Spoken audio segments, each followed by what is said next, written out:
One of the great things about video with DSLRs is throwing the background completely out of focus.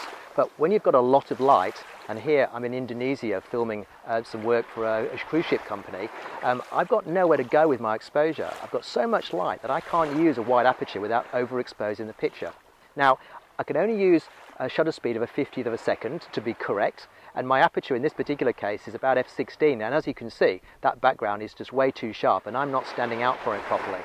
So what I do is I have one of these Inca neutral density filters, and it's a variable one. I don't have to have a whole set of filters, I can use one. And if you can see, that now is transparent, but if I turn the ring like this, you should see it going completely black, and I can control that exposure using a separate device. It means that I have my aperture and my shutter speed completely independent of one another. Now, I'm going to shoot this next shot of me again without putting this on, but shooting at the aperture I want, and you'll see an out of focus background, but you'll also see a vastly overexposed picture. And then I'll do it properly using this. Now, if I set f5.6, of course, my picture is going to be totally overexposed like this, and that's not going to be very useful. So I'm going to put my filter on the camera and shoot it properly.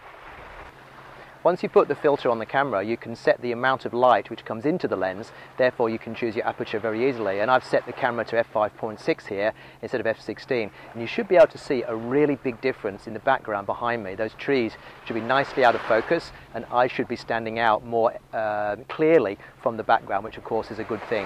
And you're working with the strengths of the DSLR here. So it's a very simple technique, it's a very simple gadget to use, but it's one that I never go anywhere without.